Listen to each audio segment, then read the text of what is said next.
الله الرحمن الرحيم ولا تحسبن الذين قتلوا في سبيل الله أمواتا بل أحياء عند ربهم يرزقون صدق الله العظيم۔ اور جو اللہ کی راہ میں قتل کر دیے جائیں انہیں مردہ خیال بھی نہ کرو، وہ زندہ ہیں، ان کے رب کے ہاں انہیں رزق مہیا کیا جاتا ہے۔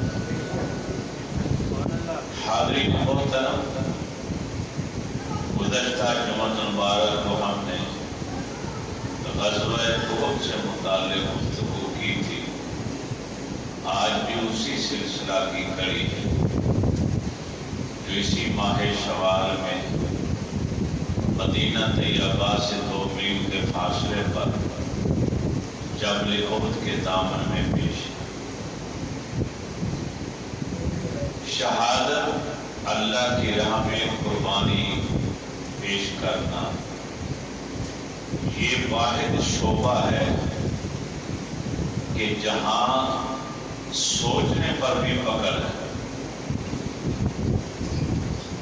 اور کسی شعبے میں آپ چلے جائیں جب تک کسی فعل کا ارتکاب نہیں کریں گے، جب تک کوئی گناہ کر نہیں لیں گے، گناہ لکھا نہیں جائے گا۔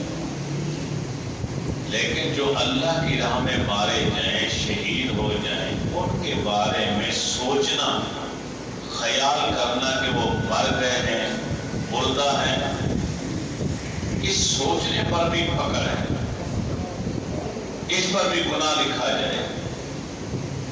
اسی لیے رب نے فرمایا وَلَا تَحْسَبَنَّ الَّذِينَ قُتِلُوا وَلَا تَحْسَبَنَّ، گمان بھی نہ کرو، خیال بھی نہ کرو، اپنی سوچ کو بدلنا ہے۔ یہاں عرب کا یہ دستور تھا کہ جنگ میں جو لوگ مارے جاتے تھے تو دفنانے سے پہلے انہیں غسل دیا کرتے تھے۔ یہاں پر ہمارے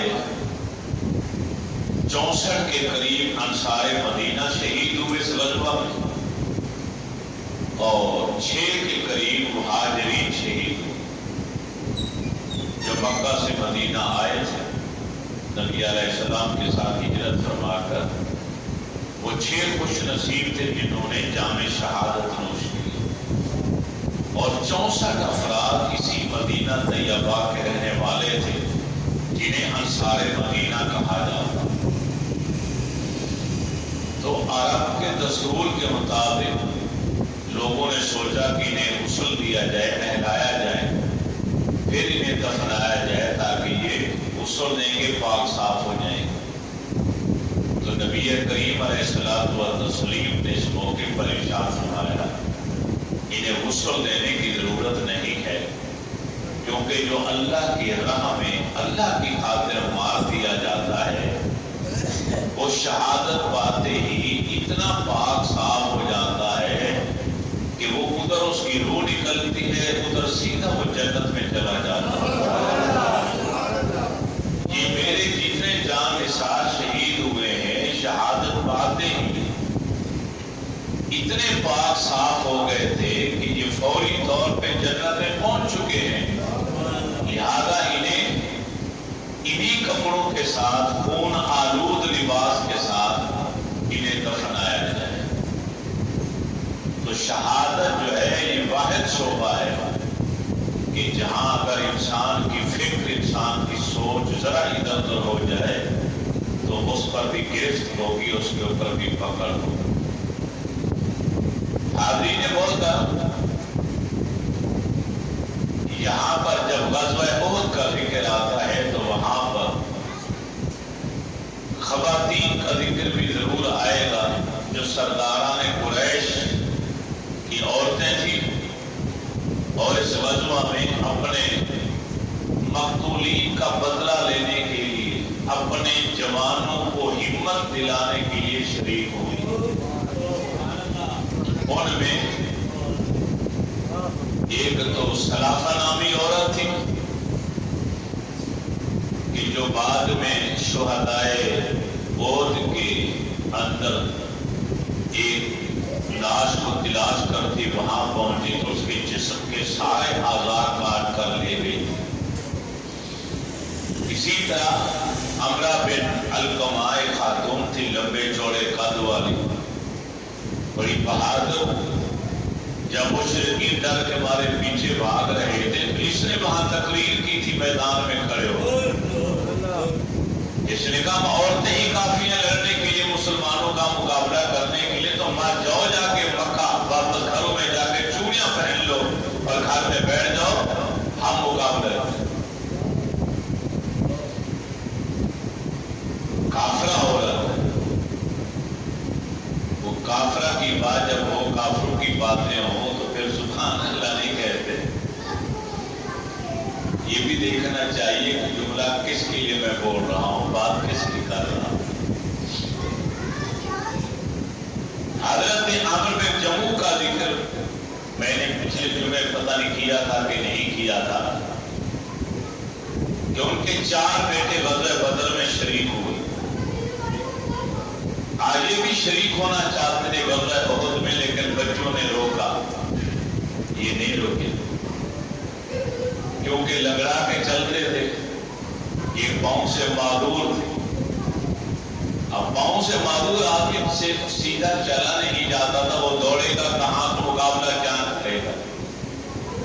نبی کریم علیہ الصلوۃ والتسلیم نے بھی انہیں کہا معذور ہیں، آپ کو گھر بیٹھے جہاد کا ثواب مل جائے. لیکن انہوں نے جو گفتگو کی، اللہ کے نبی نے ان کی گفتگو کو سنا. جہاد میں جانے کا جو ان کا اشتیاق تھا، شوق تھا، ولولہ تھا، ذوق تھا، لگن تھی، اس کو دیکھا. اللہ کے نبی نے اجازت دی. اللہ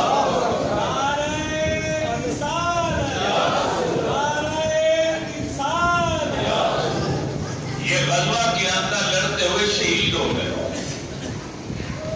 ان کا یہ خود شہید ہوئے، ان کا بیٹا شہید ہوا، ان کا سالہ شہید ہوا. بعد میں ان کی زوجہ نے تینوں میتوں کو اونٹ کے اوپر رکھا کہ میں مدینے جا کے دفناؤں، مگر اونٹ نے اٹھنے کا نام نہیں لیا.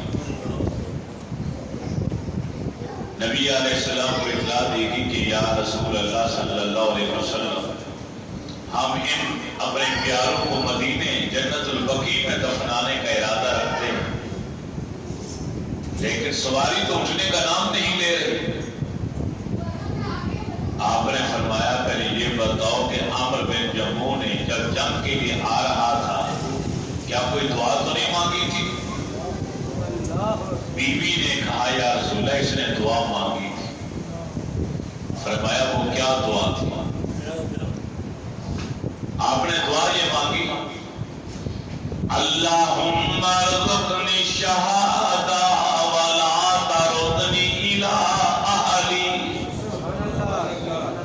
اے کائنات کے پالنہار مجھے شہادت کی موت دینا، ولا تردنی الی اہلی مدینہ میں اپنے آل و عیال کے پاس مجھے واپس مت آنے دینا. کریم علیہ السلام نے اس موقع پر ارشاد فرمایا میری امت میں بعض خوش نصیب ایسے بھی ہیں اگر وہ اللہ کا نام لے کر قسم کھا لے، کوئی جملہ بول دیں، اللہ پر فرض ہو جاتا ہے ان کی بات کو پورا کرنا. ان خوش نصیبوں میں سے ایک میرا عمرو بن جموح بھی ہے جس نے وہاں کھڑے ہو کر دعا مانگی، رب نے اس دعا کو قبول کر لیا. عمرو بن جموح واپس مدینے نہیں جا سکتا، اسے بھی یہی دفنا دیا جائے. حضرت سعد بن ربیع رضی اللہ تعالی عنہ، نبی علیہ السلام نے فرمایا اے زید جا میرے ساتھ کو تلاش کر، جہاں پر وہ مل جائے تو میرا اسے سلام